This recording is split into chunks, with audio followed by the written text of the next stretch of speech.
로마서 11장을 저희가 이렇게 나누어서 함께 살펴보려고 하는데요. 오늘 로마서 11장 1절에서 5절까지 말씀, 성경으로 보실 분들은 신약성경 254쪽의 말씀입니다. 제가 봉독해 올립니다. 그러므로 내가 말하노니 하나님이 자기 백성을 버리셨느냐? 그럴 수 없느니라. 나도 이스라엘이요 아브라함의 씨에서 난 자요 베냐민 지파라.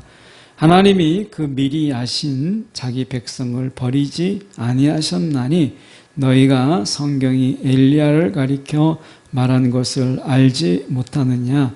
그가 이스라엘을 하나님께 고발하되 주여 그들이 주의 선지자들을 죽였으며 주의 제단들을 헐어버렸고 나만 남았는데 내 목숨도 찼나이다 하니 그에게 하신 대답이 무엇이냐?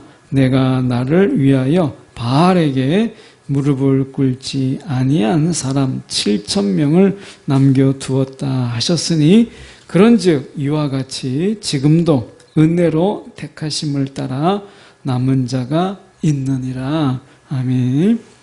오늘 이 말씀 가지고 하나님이 친히 남겨두신 자들이라는 제목으로 함께 말씀을 나누기를 원합니다.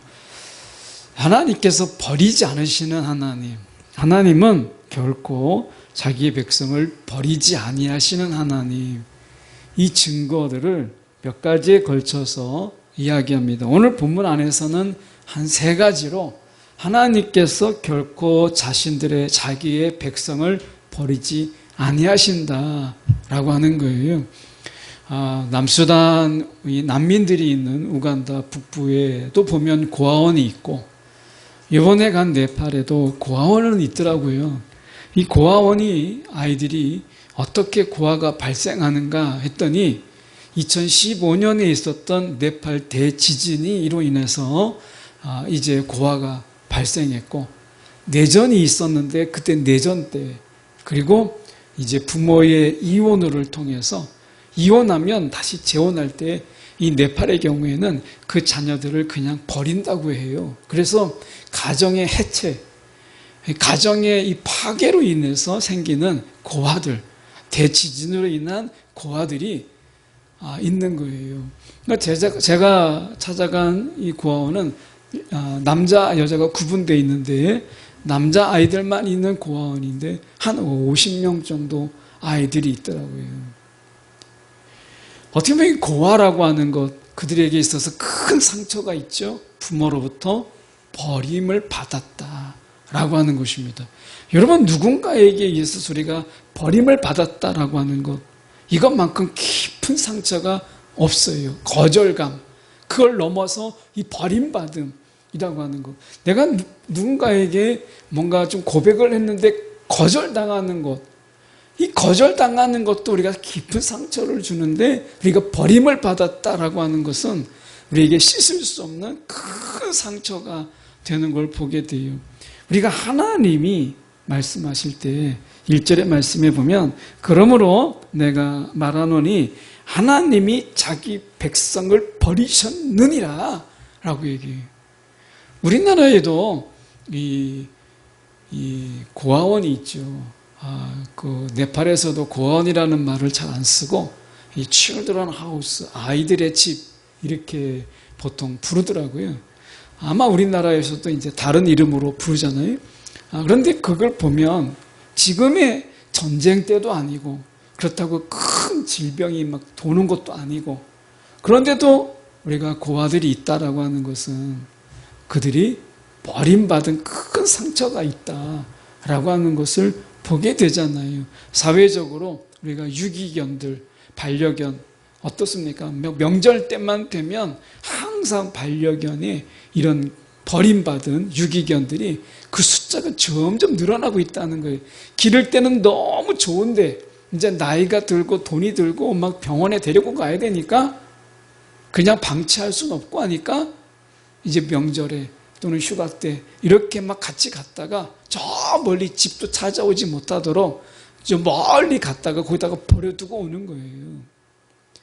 여러분, 그게 동물이든 사람이든 간에 우리가 이 버림받음이라고 하는 것이야말로 얼마나 큰 상처가 돼요. 이 버림받은 자가 다시 나중에 마음을 여는 데는 정말 힘든 건 일이거든요. 근데 우리가 1절에 보면 하나님이 자기 백성을 버리셨느냐? 그럴 수 없느니라. 근데 성경에 보면 하나님께서 우리가 북이스라엘은 아수르에 의해서 망하고 남유다는 바벨론 포로로 끌려가고 이런 걸 보면 하나님이 어떻게 버리지 않았다고 말할 수 있는가라고 얘기하죠. 그런데 하나님이 그들을 버린 게 아니라 그들이 하나님을 버렸죠. 그들이 하나님을 버린 거예요. 우리가 생각할 때는 우리가 하나님이 우리가 자신들을 버렸다고 하잖아요. 그런데 여러분, 성경을 우리가 자세히 보면 먼저 이스라엘 백성들이 하나님을 버렸어요. 오늘 하나님은 분명히 말씀하세요. 하나님이 자기 백성을 버리셨느냐? 그럴 수 없느니라 라고 얘기합니다. 그러면서 개인적인 이 증거를 대요. 사도 바울 자신이 그 증거예요. 사도 바울이 어떤 자예요? 하나님을 대항하고 종교적 열심으로 인해서 그가 에센파, 바리새인보다 더한 에센파로서 그는 하나님께 대한 종교적 열심이 있었어요. 하나님과의 깊은 관계보다는 종교적인 열심, 지켜야 된다라고 하는 것이 굉장히 강했죠. 그래서 그가 신성 모독인지도 모르고 예수 믿는 자를 핍박했던 그런 자였어요. 오죽하면 예수께서 사울아 사울아 어찌하여 나를, 이렇게까지 예수께서 말씀하셨겠어요. 그러니까 어떻게 보면 사도 바울 같은 자, 그런 자가 진정으로 버림받았다면 진작에 나를 버리시지 않았겠느냐. 하나님이 정말 버리시는 하나님이라면 나처럼 정말 예수 따르는, 핍박하는, 예수 믿는 자를 핍박하고 내가 그 열심 때문에 다메섹까지 와서 그 예수 믿는 자를 잡아들이려고 했던 내가 정말 먼저 버림받은 그런 자가 되지 않겠느냐라고 이야기해요. 그는 이야기하죠. 내가 자신의 족보를 이야기해요. 나는 이스라엘이다. 이스라엘 사람이요. 아브라함의 씨요. 그리고 베냐민 지파라. 베냐민 지파가 누구예요? 사울 왕을 배출한 그런 깊은, 어떻게 보면 베냐민 지파라고 이야기하잖아요. 그러니까 나를 정말 내가 이런 사람인데 이스라엘 사람이고 나는 아브라함의 씨요. 그리고 나는 베냐민. 순수 혈통이에요. 순수 혈통. 순수 혈통인 내가 그렇게 예수를 받게 했다면, 예수 믿는 자를 받게 했다면, 하나님이 정말 버리시기로 했다면 나를 먼저 버리셔야 되는데 그렇게 하지 않았다. 하나님은 결코 버리시는 자가 아니다 라고 하는 거예요. 그러면서 그는 또 한 사람을 이야기하죠. 구약의 대표인, 우리가 대표자인 엘리야를 이야기합니다. 2절의 말씀에 보면 하나님이 그 미리 아신 자기 백성을 버리지 아니하셨나니, 여기서 미리 아셨다라는 말은 두 가지로 우리가 다르게 볼 수 있어요. 미리 사랑하셨다. 미리 사랑하셨다. 여러분, 우리가 예수 믿고 나서 하나님의 사랑이 있었나요? 아니면 하나님의 사랑이 먼저 있었기 때문에 믿었나요? 돌아보면 예수 믿기 전에는 하나님의 사랑을 알지 못했어요. 그런데 우리가 예수를 믿기 이전에 이미 하나님의 사랑이 먼저 있었어요. 만약에 하나님의 사랑이 먼저 있지 않았다면 우리가 어떻게 예수를 믿을 수 있었겠어요? 여러분, 오늘부터 내가 예수 믿어야지 해서 믿어지는 게 아니잖아요. 어느 순간에 하나님의 은혜로 내가 성경이 믿어지고 예수가 믿어지고 하나님의 말씀이 믿어지는 거죠. 이것은 하나님의 그 미리 사랑, 하나님을 알고 나에게 사랑을 주신 게 아니라 하나님을 알지 못하는 가운데 나에게 주신 미리 사랑의 그 누적이 나에게 있기 때문에 내가 하나님을 이제 믿어지는 거예요. 탈북자 목회를 하는 제 신대원대 동기인 목사님이 이야기한 게 있어요. 이 북한에서 탈북한 사람들은 이 사랑을 받아보지 못했기 때문에 뭔가 먹을 것을 주고 잠자리를 제공하고 그리고 하루 종일 아무것도 안 해도 그들에게 섬김의 모습을 보이고 존중의 모습을 보일 때 그들은 처음에 의심한다는 거예요. 그런데 시간이 지나서 한 달, 두 달, 막 세 달 지나갈 때도 변함없이 그렇게 하면 그 섬김과 사랑으로 인해서 닫혔던 마음이 열린다는 거예요. 그리고 그 열린 마음으로 이제 성경을 함께 보자 할 때 예수를 믿더라는 거예요. 여러분, 하나님의 사랑이 우리가 하나님을 이제 알고 예수를 나의 인생의 진정한 구주로 고백하게 될 때 하나님이 야 이제 됐다 해서 하나님이 사랑을 주시던가요? 아닙니다. 하나님의 사랑은 미리 아신 자가 이렇게 얘기하잖아요. 미리 사랑하시는 분이다 라고 하는 거예요. 하나님의 그 사랑으로 인해서 우리의 닫혔던 마음이 열리게 되고 하나님의 그 저항할 수 없는 그 사랑으로 인해서 우리는 그분이 믿어지는 거예요. 여러분, 우리는 이 어머니가 우리를 낳을 때 우리가 그 어머니가 낳은 것을 우리가 눈으로 확인한 사람은 아무도 없어요. 어머니가 나를 낳았다고 하니까 낳은 줄 아는 거죠. 그런데 그 어머니가 나를 낳은 것을 본 적이 없는 우리가 어떻게 어머니를 확신할 수 있을까라고 하는 거죠. 우리의 머리가 크고 이제 사랑이 뭔지를 알기 전부터 어머니의 사랑이 있었기 때문에 그 어머님을 우리가 의심하지 않는 거예요. 어머니의 가장 확실한 증거는 사랑이에요.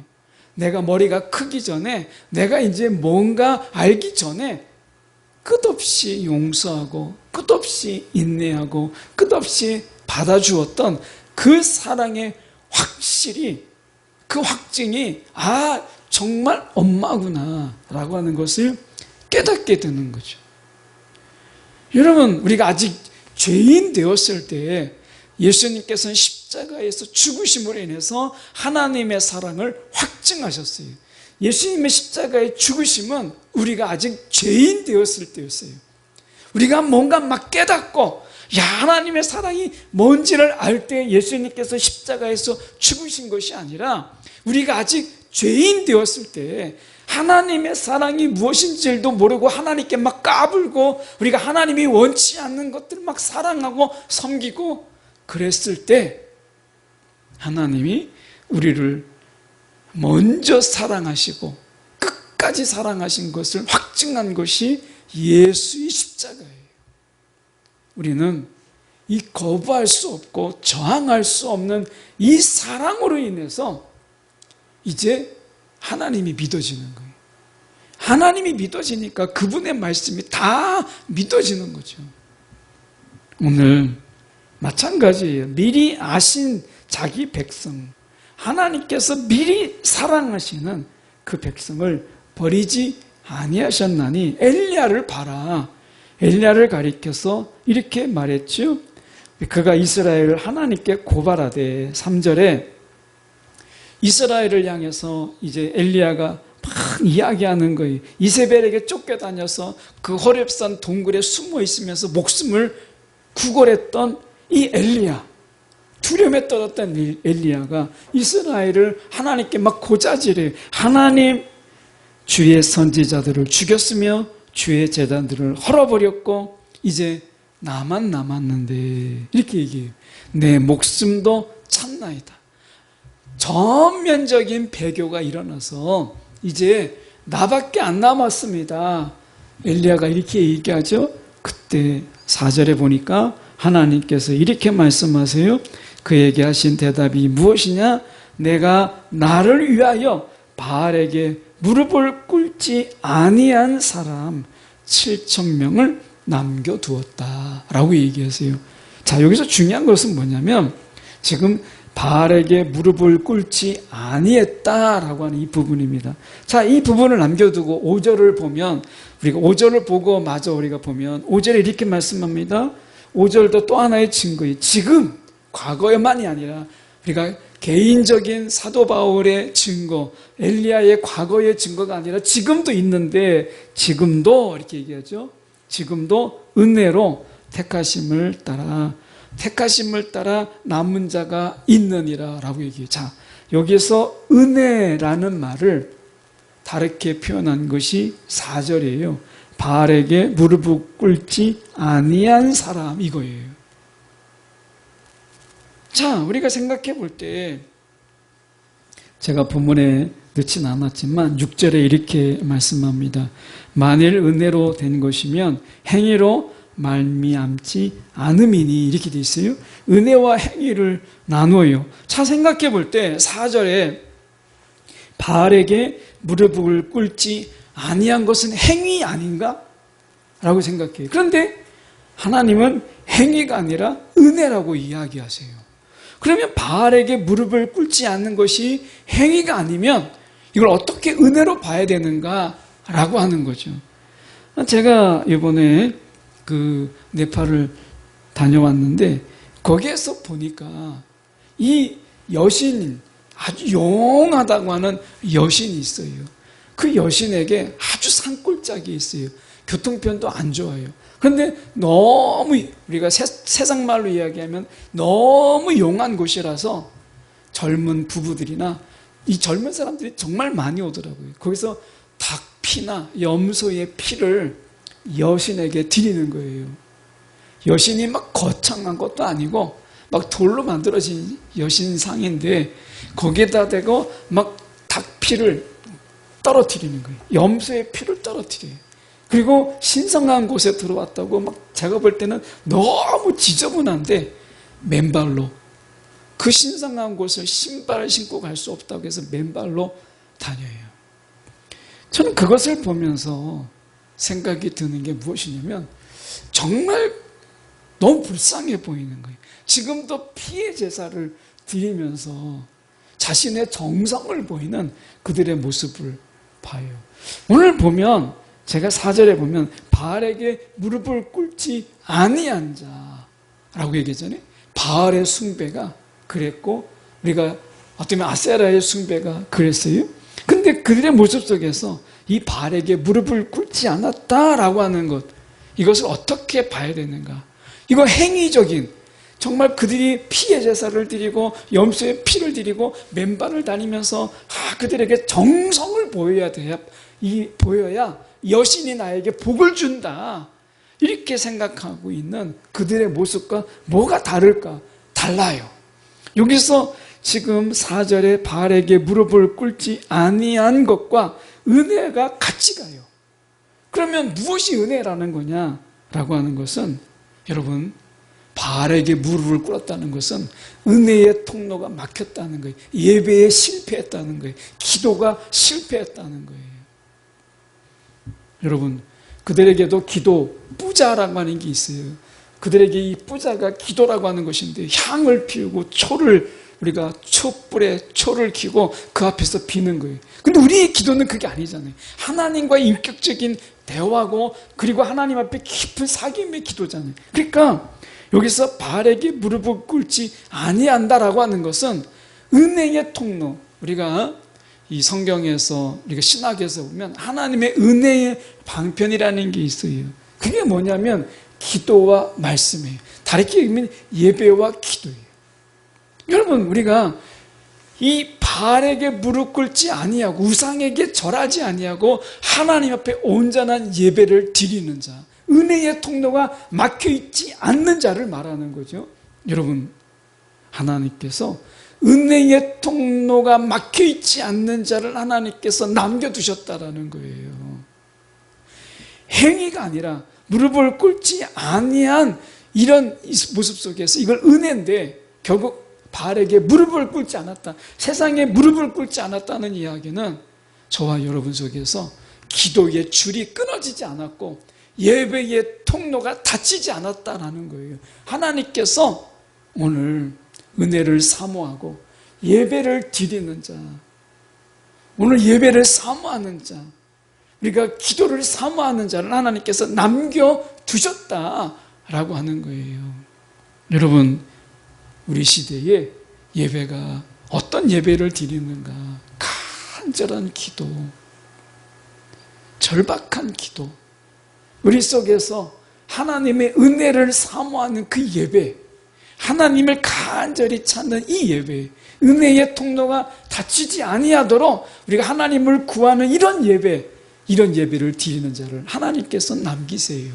이건 행위가 아니고 은혜라고 이야기하잖아요. 은혜로 택하심을 따라 남은 자가 있느니라. 여러분, 내가 예배 드리는 게 행위가 아니라 이건 하나님의 은혜를 사모하는 거예요. 그래서 이건 은혜인 거예요.